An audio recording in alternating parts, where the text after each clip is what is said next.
नमस्ते।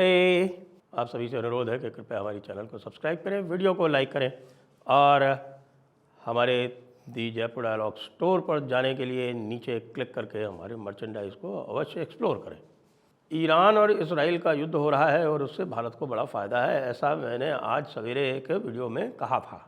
लेकिन मुझे ये अनुमान नहीं था कि मेरी जो भविष्यवाणी है वो इतनी शीघ्र सही साबित हो जाएगी। क्यों साबित हो जाएगी? क्योंकि साहब तुरंत ही देखिए, सबसे पहले जो समाचार आता है आज, वो पहला समाचार ये आता है कि जो 3-4 बेस बचे हुए हैं पाकिस्तान के, तो बलूचिस्तान में 2 बेस, यानी एक पासनी और दूसरा क्वेटा का समंगली, ये 2 बेस जो हैं ये लीज़ पर दे दिए हैं। कुछ लोग कह रहे हैं लीज़ पर दे दिए हैं, कुछ लोग कह रहे हैं अस्थायी रूप से उसका कंट्रोल दे दिया है। तो यदि ऐसा है तो ये समझ लीजिए कि पहले जो 3 बेस दिए हुए थे इन्होंने, यानी कि नूर खान रावलपिंडी और सरगोधा और तीसरा जैकोबाबाद, ये 3 तो पक्के दिए हुए थे। लेकिन कुछ लोग कह रहे हैं कि साहब वो शोरकोट वाला जो रफ़ीकी है वो भी दिया हुआ था। ऐसा ये क्योंकि जो इशाकदार है उसने ये बोला कि साहब ये रफ़ीकी और नूर खां के पिटाई के बाद फिर हमने ये डिसाइड किया कि हमको तुरंत सरेंडर कर देना चाहिए और तुरंत ले लेना चाहिए सीज़ फायर, जो कि भारत ने कहा पॉज। ठीक है, अब ईरान क्या कह रहा है?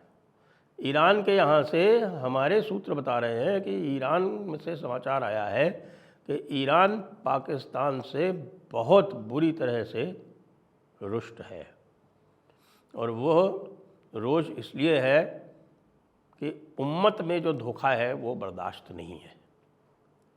अच्छा, पाकिस्तान को आप जानते हैं वो हमेशा दोगला खेलता है। तो पाकिस्तान ने दोगला खेलने के साथ साथ इसमें ये किया कि भाई ऐसा है कि हमने दे दिए हैं 2 ये मिसाइल, 2 हमारे जो एयरबेस हैं वो हमने ज़रूर यूएस को दे दिए हैं, लेकिन आपको यदि कोई साजो सामान चाहिए, कोई मिसाइल चाहिए, आपको कोई न्यूक्लियर वेपन चाहिए, तो आप हमको बताइए, हम आपको दे देंगे। दोगला। अभी ट्रंप बाबू को कुछ समझ में नहीं आ रहा। ट्रंप बाबू को ये समझ में नहीं आ रहा है कि ये वही लोग हैं जिन्होंने एक तरफ तो अमेरिका के साथ रह के और तालिबान के विरुद्ध लड़ाई लड़ी, और दूसरी तरफ ओसामा बिन लादेन को और तालिबान के पूरे जितना भी उनकी लीडरशिप थी उनको पनाह भी दी और उनको सेफ रखा पाकिस्तान में। खैर वो बात अलग। और इसका मैंने आपको ये सवेरे ही ये प्रेडिक्ट किया था कि इसका बलोच लिबरेशन आर्मी और टीटीपी वाले बहुत फ़ायदा उठाएंगे। तो साहब ये भी समाचार आ गया, और वो ये आ गया कि पिछले 24 घंटे में टीटीपी ने नॉर्थ वज़ीरिस्तान में कुल मिला के 16 हमले किए हैं।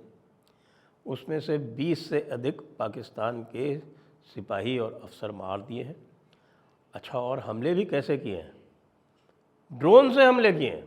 इन 16 हमलों में से तो कुछ हमले ऐसे हैं जो टीटीपी ने ड्रोन से किए हैं। अब पाकिस्तान के एयर डिफेंस की क्या स्थिति है आप इसी से समझ सकते हैं कि टीटीपी आराम से अपने ड्रोन उड़ा रहा है नॉर्थ वज़ीरिस्तान में और जम के हमले कर रहा है, और इनके भाई लोग जो हैं वो मारे जा रहे हैं कचरे की तरह।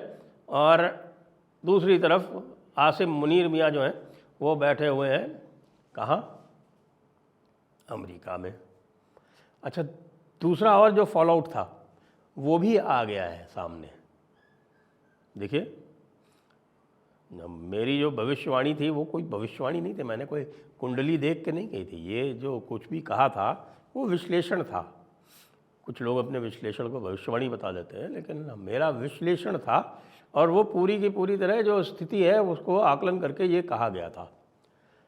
और आपको मैंने कुछ दिन पहले बताया था कि भाई जो चाइना, कुछ दिन पहले क्या, जो सवेरे वाला जो वीडियो था उसी में बताया था आपको कि भाई चाइना जो है वो भी नाराज़ हो गया है पाकिस्तान से, क्योंकि चाइना ये उम्मीद कर रहा था कि भाई जो यूएस के कुछ सीक्रेट्स हैं या यूएस से अभी मांग कर रहा है पाकिस्तान कि भाई हमको थोड़ा एयर डिफेंस दिया जाए, हमको कुछ और दिया जाए। यूएस इस पर जो है वो कह तो रहा है ऊपर से, आपको पता है ट्रंप की बात का कोई भरोसा नहीं है। ट्रंप की बात का मजाक पाकिस्तान में स्वयं लोग उड़ा रहे हैं। उनके जो जर्नलिस्ट हैं वो चैनल्स पर जाकर और यूट्यूब पे जाकर ये कह रहे हैं कि भाई ये ट्रंप जो है वो दिन में 4 बार बात बदलता है, और ये अगर आज ये कह भी दे कि साहब हम आपको मॉडर्न वेपनरी दे देंगे, इसका क्या भरोसा है। और मॉडर्न वेपनरी देने के चक्कर में ये हमारे ऊपर क्या कंडीशंस लगाएगा, हमारे कौन से टेररिस्ट को कहेगा कि हमको हैंडओवर कर दो, या कल को ये भी कह देगा कि साहब आप अपने टेररिस्ट को भारत को हैंडओवर कर दो, क्योंकि मोदी से भी बहुत काम है।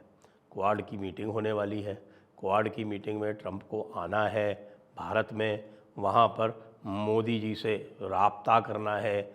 मोदी जी से जब तक वो चाइना के लिए कोई कमिटमेंट नहीं ले लेते तब तक चाइना से लड़ेंगे कैसे। चाइना के पास मौका है इस समय कि उलझे हुए हैं भाई साहब इधर मिडिल ईस्ट में, और चाइना जो है वो चुपचाप ताइवान के ऊपर कर दे। हालांकि चाइना ताइवान के ऊपर आसानी से कब्जा नहीं कर पाएगा। चाइना की स्थिति अभी लड़ाई की है भी नहीं, क्योंकि उनके यहाँ स्वयं उठापटक चल रही है। लेकिन चाइना पाकिस्तान से तो बड़ा रुष्ट है, और उसको ये संदेह है इस समय कि साहब हम इनको जो कुछ भी देंगे वो उठा के ये यूएस को सारा भेद जो है वो दे देंगे। तो इसलिए जो कुछ भी आप सुन रहे हैं बातें, जो बड़ी बड़ी बातें चल रही हैं कि उनको J-35 स्टेल्थ मिलने जा रहा है, और उनको HQ-19 मिलने जा रहा है, उनको हाइपर ग्लाइड व्हीकल मिलने जा रही है, उनको कुछ नहीं मिलने जा रहा है। कुछ भी इसमें से कुछ भी मिलने नहीं जा रहा है। J-35 स्टेल्थ जो चाइना ने उनको कहा है, वो J-35 स्टेल्थ के चांसेस थोड़े बहुत अब बनेंगे। चाइना को उनका ट्रायल करना है और उनका बैटलफील्ड ट्रायल करना है, उनको देखना है। तो हो सकता है कि वो उनको 2-4 दे दे और कहे कि भाई इनका ट्रायल कर लो, J-17 के साथ उड़ा के जरा देख लो कैसे चलते हैं ये। बैटलफील्ड ट्रायल हुआ तो ये सारे के सारे मारे जाएंगे। भारत ने तो अपनी टेक्नोलॉजी डेमोन्स्ट्रेट कर ही दी है कि भारत ने तो F-35 तक को डिटेक्ट कर लिया, तो J-35 तो कुछ भी नहीं है उसके लिए। और F-35 को डिटेक्ट करके जो लैंड कराया है भारत ने वहाँ त्रिवेंद्रम में, उसको लेके पूरे यूएस में, यूके में, पूरे नेटो में एक बड़ी चिंता है कि भाई ये यदि टेक्नोलॉजी आ गई तो हमारा जो ये $100 मिलियन वाला ये जो खिलौना है, जो $100 मिलियन तो बेयर फ्रेम मिलता है, और उसके बाद फिर उसको जब लादा फादा जाता है तो जाके 300-350 मिलियन का हो जाता है। इसका कंपैरिजन में रफ़ाल $240 मिलियन का ही है। और पाकिस्तान के खिलौने तो और भी बहुत सस्ते हैं, क्योंकि चाइनीज़ खिलौना जो है वो बहुत सस्ता आता है, वो 30-40 मिलियन में आ जाता है, क्योंकि उसमें कुछ होता ही नहीं, नकल वकल और सब वो होती है उसके अंदर। अब बलोच जो हैं वो क्या कह रहे हैं। बलोच और टीटीपी, आपको ये पता है कि बलोच और टीटीपी पहले से मिले हुए हैं। बलोच कह रहे हैं ईरान से कि तुम हमको मदद करो और हम इनके जो भी हवाई जहाज़ ये उड़ाएंगे ये क्वेटा से या पासनी ग्वादर से, हम उन जहाज़ों को वहीं ठोक देंगे।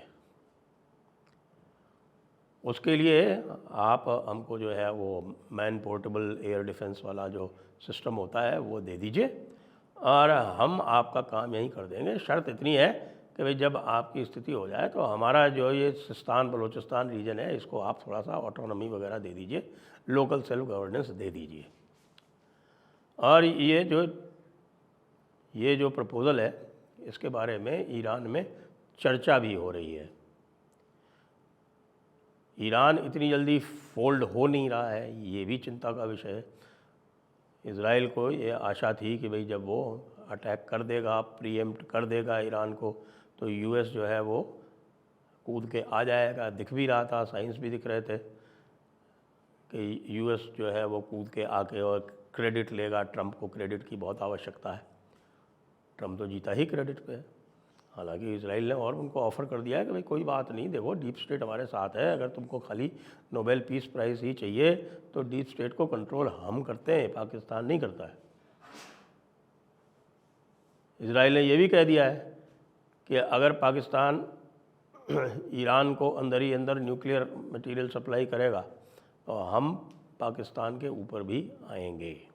तो पाकिस्तान जो है वो दोनों तरफ से फंस गया है। भारत की बल्ले बल्ले है हर तरफ से, क्योंकि भारत को ना तो ट्रंप बाबू रुष्ट करने की स्थिति में है। ट्रंप बाबू ने बैक ट्रैक किया ना, देखा ना आपने किस तरह से ट्रंप बाबू ने बैक ट्रैक किया। ट्रंप बाबू ने बैक ट्रैक ये कह के किया कि नहीं नहीं, मोदी ने भारत की तरफ से रोका और मैंने पाकिस्तान की तरफ से रुकवाया। यानी उन्होंने ये पूरा क्लेम कर दिया कि वो पाकिस्तान को ओन करते हैं और पाकिस्तान में आसिम मुनीर वहाँ बैठा हुआ है, इस बात को कॉन्टेस्ट भी नहीं कर रहा है। तो ये जो कॉम्प्लिकेशंस क्रिएट किए हैं पाकिस्तान ने अपने लिए, वो भारत के लिए बहुत अच्छी खबर है। और जो हमारा जो एक हम कहें कि हमारा एक सपना है कि पाकिस्तान 4 हिस्सों में टूटेगा, ऐसा लग रहा है कि पाकिस्तान अपने आप तोड़ के और वो पूरी दुनिया को ये दिखा देगा कि हाँ देखिए हम किस प्रकार से अपने क्षेत्रों को तोड़ लेते हैं। और ये क्वेटा और ग्वादर के पास वाला जो पासनी का जो बेस इन्होंने अमेरिका को सौंपे हैं, ये इनके ताबूत में आखिरी कील साबित हो सकते हैं। जय हिंद, जय भारत, वंदे मातरम।